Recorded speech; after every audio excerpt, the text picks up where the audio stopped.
Okay, good morning, everyone. As in the last few lectures, we have discussed about the structure of the capital, that what should be the optimum capital structure, what major points that we are supposed to keep in mind, हम लोगों को कौन कौन से point ध्यान में रखने हैं, so that we are able to construct the optimum capital structure.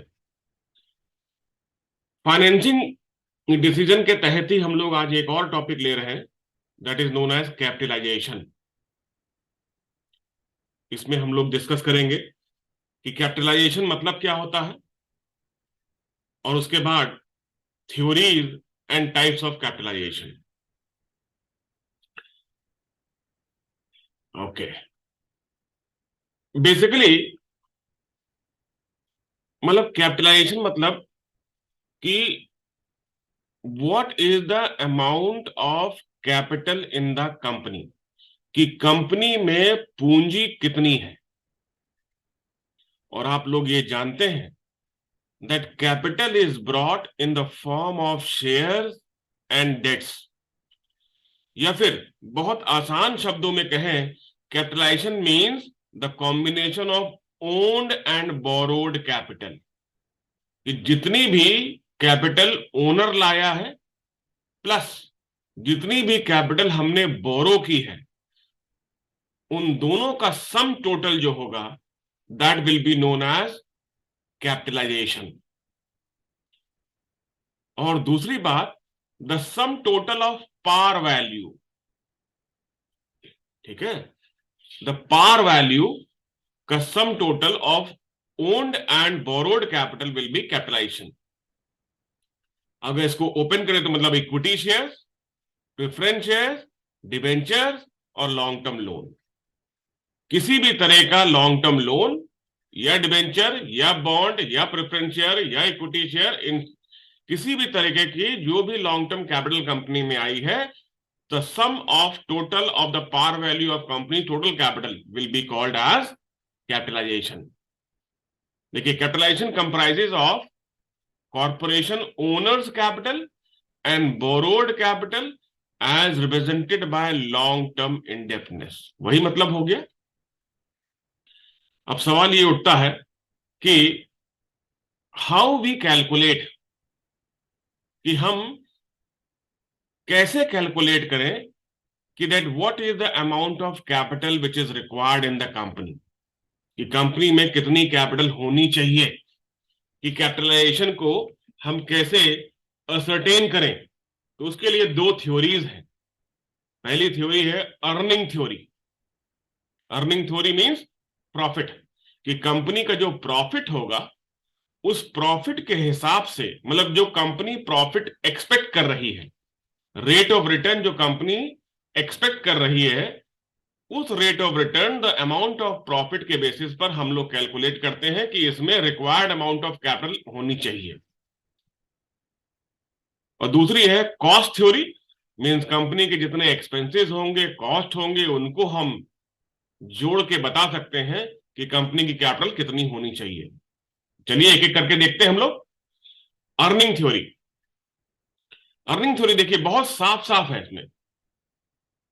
Based on valuing the capital on the basis of profit earned, कि जितना कंपनी प्रॉफिट अर्न करती है या करने की संभावना रखती है, उसके बेसिस पर हम कैपिटल की वैल्यू को कैलकुलेट करते हैं. ऑब्जेक्टिव क्या है? To find the value of the firm by capitalising its profit with the application of normal or expected rate of return. Means जो भी हमारा प्रॉफिट आया है और जो भी हमारा एक्सपेक्टेड रेट ऑफ रिटर्न था, उसके हिसाब से हम लोग कैलकुलेट करते हैं कि इतने प्रॉफिट के लिए और इतने रेट ऑफ रिटर्न के लिए इतनी कैपिटल होनी चाहिए. That means value of capital is equal to capitalised value of profit. निकालने का तरीका, कैपिटलाइज्ड वैल्यू ऑफ प्रॉफिट या अर्निंग, जो भी प्रॉफिट हमारा आया है वो divided by expected rate of return and multiplied by 100. Simple example देखिए, एक छोटा सा लिया है हमने.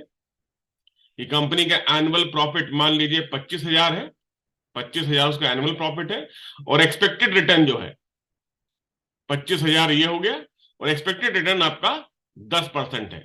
Find the capitalised value of profit, मतलब इतने प्रॉफिट के लिए इतने रेट पर कितनी अमाउंट ऑफ कैपिटल होनी चाहिए, meaning what is the adequate amount of capital required to generate profit of ₹25,000 at the rate of 10%। तो 25,000 डिवाइड बाई 10%, 2,50,000, मतलब जब कंपनी में 2,50,000 रुपए होंगे, और तो उस स्थिति में ऑटोमेटिकली 25,000 रुपए का प्रॉफिट हो जाएगा, आने की संभावना है, और 10% का रेट होगा वो, right. So this is the small example that we have taken with respect to the earning theory itself.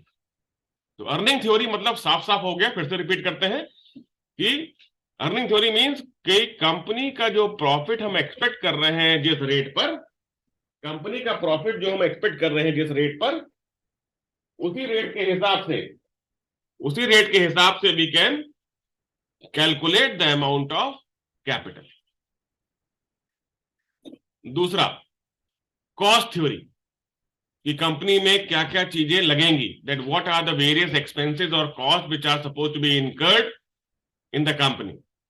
तो देखिए, पहला इन्वेस्टमेंट लगेगा, जिसको हम बुक वैल्यू में ले सकते हैं।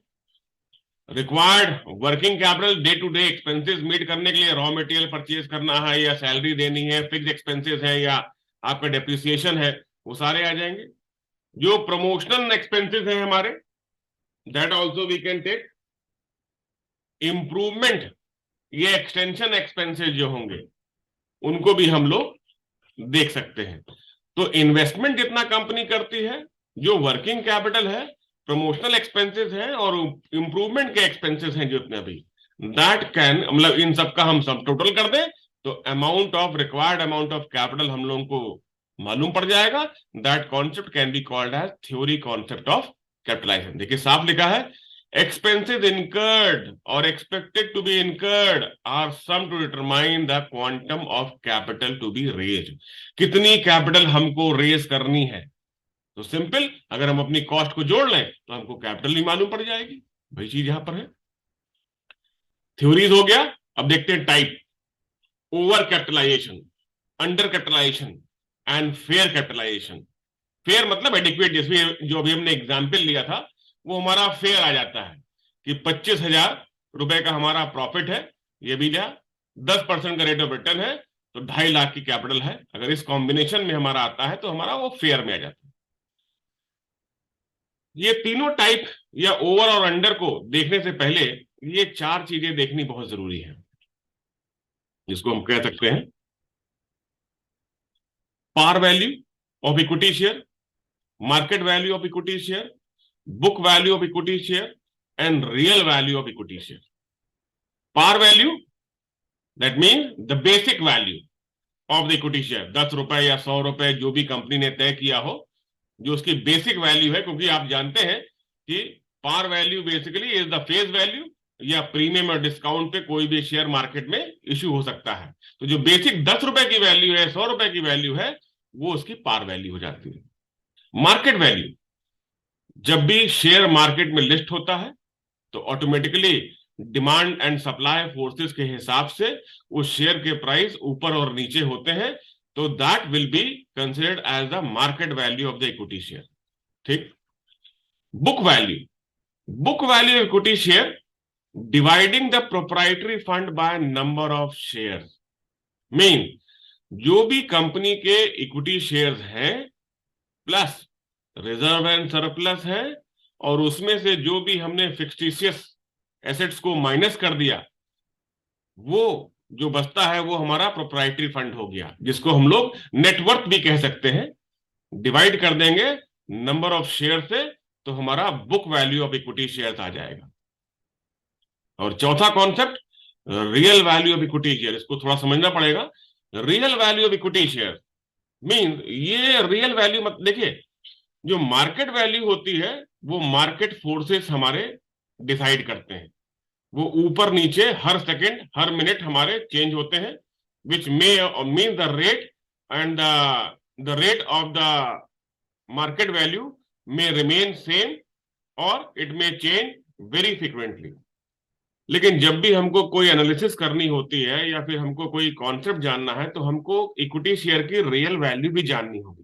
तो real value is always based on the earning of the company. Capitalised value of earning, कि कंपनी की जो प्रॉफिट है, कंपनी का जो प्रॉफिट है उसके बेसिस पर कितनी अमाउंट की कैपिटल हमारे पास है, that divided by number of shares, वो हमारी रियल वैल्यू होगी. मतलब आप ये कह सकते हैं अगर रियल वैल्यू और मार्केट वैल्यू के बीच में हम डिफरेंस जाने तो हम ये कह सकते हैं कि इक्विटी शेयर का जो मार्केट वैल्यू है वो एन नंबर ऑफ फैक्टर्स पे डिपेंड है, demand and supply in the market. लेकिन जो रियल वैल्यू है वो कंपनी की अर्निंग पे ही खाली बेस्ड है कि that what is the amount of earning. जो भी हम लोग ने कैपिटलाइज्ड अमाउंट ऑफ प्रॉफिट निकाला था ना, ये कैपिटलाइज्ड वैल्यू ऑफ प्रॉफिट, इससे जो हमारा कैपिटल निकलेगी वो बेसिकली यहां पर हम लोग, मतलब बेसिकली यहां पर इक्विटी शेयर की हम वैल्यू को जानना चाह रहे हैं. अब देखिए ओवर कैपिटलाइजेशन, कि when book value is greater than real value, that means book value is greater than real value.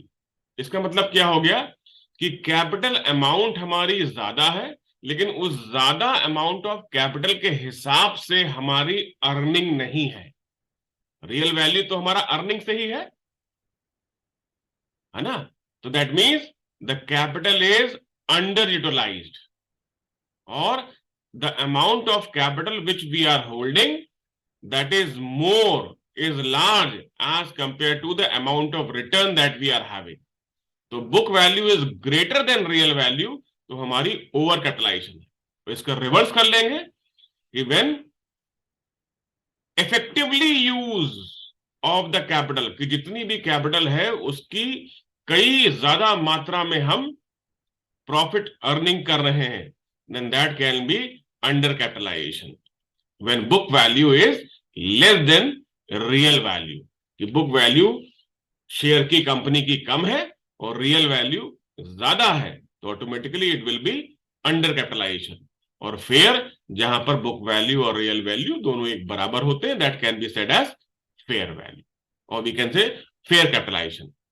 अब ये तीनों टाइप्स हैं आपके ओवर अंडर, इनको एक एक करके हम लोग देखते हैं that what we mean by over capitalisation. देखिए साफ साफ है, when firm earning capacity does not justify the amount of capitalization, मतलब जब फर्म के पास कैपिटल ज्यादा है और कैपिटल के हिसाब से कंपनी की अर्निंग नहीं है तो हम उस सिचुएशन को ओवर कैपिटलाइजेशन की परिभाषा में लाते हैं. दैट मीन्स कि capital is under utilised, that means कि जो प्रॉफिट हमारा है that is not having the effective use of the capital, that when the earning of the company, देखिए when the earning of the company is not sufficient to give normal return on the capital employed, कि जब जो earning हमारी है वो sufficient नहीं है as compared to the normal expected return that we are having on the basis of the capital that we are holding. Right देखिए a corporation is over capitalised when the earning are not large enough to yield a fair return on the amount of stock and bond. वही चीज है यहां पर है कि capital ज्यादा है अर्निंग कम है तो ऑटोमेटिकली सिचुएशन को हम लोग ओवर कैपिटलाइजेशन कहेंगे. एक छोटा सा एग्जांपल भी हमने लिया है. देखिए मान लीजिए एक कंपनी ने अर्न किया 6 लाख और नॉर्मल जो रिटर्न हम एक्सपेक्ट कर रहे हैं वो 10% का है और कम की जो फर्म की कैपिटलाइज्ड वैल्यू है वो 60 लाख है. ठीक 60 लाख है. भाई ये कैसे निकला? 6 लाख डिवाइडेड बाय 10%, जो अभी हम लोगों ने फॉर्मूला देखा था ऊपर, उस फॉर्मूले के हिसाब से, मतलब ये हमारी फेयर फेयर कैपिटलाइज्ड वैल्यू है, कि इतनी हमारी होनी चाहिए कि अगर हमारा 6 लाख का प्रॉफिट है और 10 लाख का एक्सपेक्टेड रिटर्न है तो अमाउंट ऑफ कैपिटल हमारी 60 लाख होनी चाहिए। लेकिन मान लीजिए कंपनी की कैपिटल 70 लाख है, होना चाहिए 60, अब कंपनी के पास 70 है। दैट मीन्स इस समय हम लोग कहेंगे the company is over capitalised by 10 lakh. क्योंकि अगर अब इस समय हम लोग रिटर्न निकालें तो रिटर्न हमारा 7, ये देखिए उसी फॉर्मूले को हम लोग चेंज कर दें तो 6 लाख डिवाइड बाय 70 लाख तो रिटर्न हमारा 8.57 हो गया। जबकि अगर 60 लाख कैपिटल है और 6 लाख की अर्निंग है तो 10% है। लेकिन जैसे ही कैपिटल हम 70 लाख करते हैं और 6 लाख का प्रॉफिट है तो अर्निंग हमारी 10% से गिरकर 8.57 हो गई। That means the rate of return has dropped from 10% to 8.57 because we are over capitalised. क्योंकि एक्सपेक्टेड कैपिटल थी 60 लाख लेकिन कैपिटल हमारे पास 70 लाख है और 70 लाख हो गई तो 10% का रेट ऑफ रिटर्न अगर आपको चाहिए तो हमारा प्रॉफिट 6 लाख से बढ़ना चाहिए, लेकिन प्रॉफिट नहीं बढ़ा, राइट। तो ये सिचुएशन हमारी ओवर कैपिटलाइज। अब क्या क्या कॉजेज हो सकते हैं ओवर कैपिटलाइज के, ये पहला देखिए, मींस ओवर कैपिटलाइजेशन क्यों होता है। मान लीजिए कोई कंपनी है, पार्टनरशिप फर्म है, उसको हमने ये कन्वर्जन पर लेकर आए, प्राइवेट फर्म से पब्लिक फर्म में लेकर आए।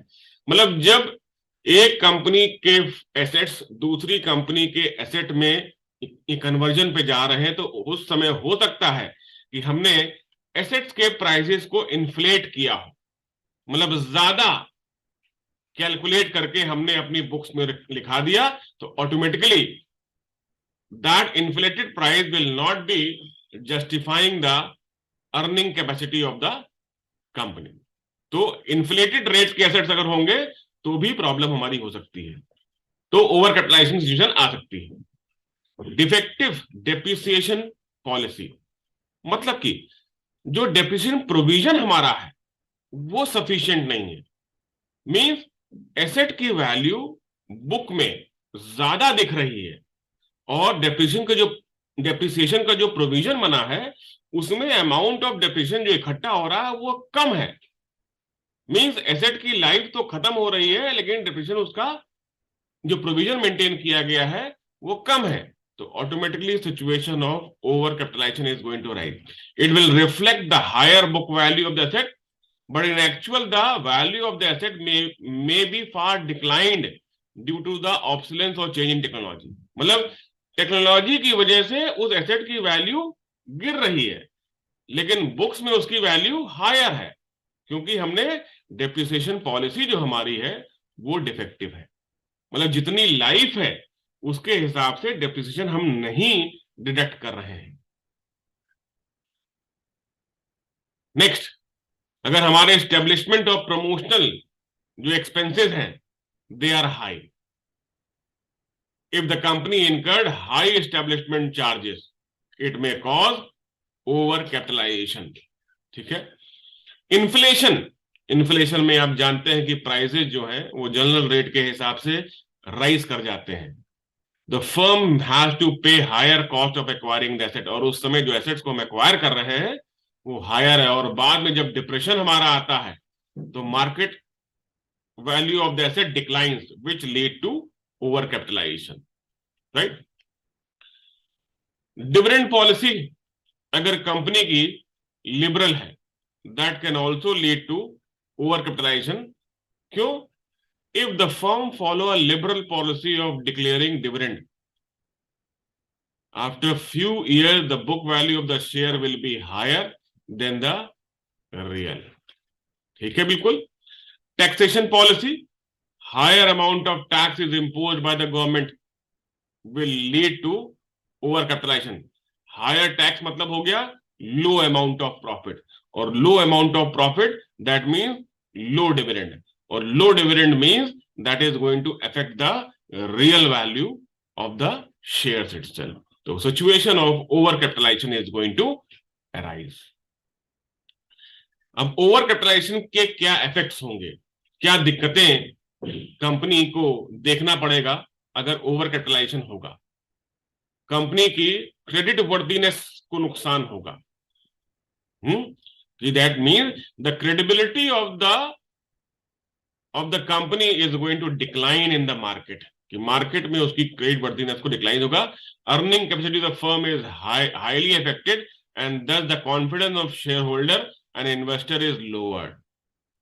ठीक है, क्योंकि आपकी अर्निंग रेट ऑफ रिटर्न आपका कम हो गया तो ऑटोमेटिकली इन्वेस्टर्स और हमारे जो शेयर होल्डर्स हैं उनको नुकसान होगा। तो क्रेडिट कंपनी की गुडविल है जो क्रेडिटिटी है उस पर नुकसान आएगा। रिडक्शन इन डिविडेंड, ऑटोमेटिकली जब हमारा प्रॉफिट कम हो गया तो रेट ऑफ डिविडेंड भी हमारा कम हो जाएगा। So that will be the effect of over capitalisation. Loss of share holder, जब शेयर होल्डर्स को रिक्वायर्ड अमाउंट ऑफ बेनिफिट नहीं मिलेगा या एक्सपेक्टेड अमाउंट ऑफ बेनिफिट नहीं मिलेगा तो automatically the shareholder is going to sell out their shares in the market, that is going to affect the market price of the share in the stock market. Loss to employees and labor, earning कम होगी तो automatically इनको increment नहीं मिलेगा, bonus नहीं मिलेगा और बहुतों की नौकरी भी जा सकती है। तो over capitalisation is going to bring losses to the employees and labours also. ठीक, then loss to investors and creditors, जो भी इन्वेस्टर्स हैं जिन्होंने कंपनी में पैसा लगाया है उनको जब ड्यू डेट पर उनके इंटरेस्ट नहीं मिलेंगे, उनको उनका बेनिफिट नहीं मिलेगा तो automatically we can say situation over capitalisation की वजह से कंपनी को नुकसान होगा। ये थोड़ा सा हमने एक और आपके अंडरस्टैंडिंग के लिए एक चार्ट बनाया है कि ओवर कैपिटलाइजेशन की वजह से कंपनी को, शेयर होल्डर को और सोसाइटी को क्या इफेक्ट होगा। नेगेटिव इफेक्ट की ही बात कर रहे हैं हम लोग, इसीलिए हमने यहां पर इफेक्ट ऑफ इविल्स है ना की बात कर दी है। Loss of goodwill, decrease in credit worthiness, difficulty in obtaining capital, decline in efficiency, loss of market, inflated profit, liquidation of the company in long run. और शेयर होल्डर को dividend कम मिलेगा, share की वैल्यू डिक्रीज हो गई, loss of speculation, सट्टा बाजारी का, loss of reorganisation unacceptable as collateral securities. ठीक, और सोसाइटी को लॉस टू कंज्यूमर्स को नुकसान होगा, वर्कर्स को होगा, मिसयूज ऑफ वैल्यूएबल रिसोर्सेज और रिसेशन की संभावना हो सकती है। तो these are the various evil effect of over capitalisation. अब दूसरे से पहले एक और, इनकी ओवर कैपिटलाइजेशन की रेमेडी क्या है, मतलब कैसे इसको हम लोग ठीक कर सकते हैं। पहला, paying back surplus share capital to shareholder, कि अगर हमारे पास सरप्लस शेयर्स हैं, शेयर कैपिटल है तो हम उनको वापस कर दें। Buyback of own shares, buyback of own share, repaying back loans, जो भी हमारे पास फालतू का लोन है या एक्स्ट्रा लोन है उस लोन को हम वापस कर दें। जो डिबेंचर्स हमारे पास एक्स्ट्रा हैं जिनका हाई रेट है उनको भी हम रिडीम कर दें। जो प्रेफरेंस शेयर्स हैं जिनके पास जो हाई इंटरेस्ट या हाई डिविडेंड जो कैरी करते हैं, हाई कॉस्ट कैरी करते हैं, उनको भी हम रिडीम करते हैं। या फिर reducing the face value of the share, कि फेस वैल्यू जो पार वैल्यू अगर उसको ही हम कम कर देंगे तो automatically the amount of capital is going to reduce. This can be the few remedies that we can adopt for dealing over capitalisation. Under capitalisation reverse होता है ओवर कैपिटलाइजेशन का, मतलब यहां पर कैपिटल कम है और प्रॉफिट ज्यादा है।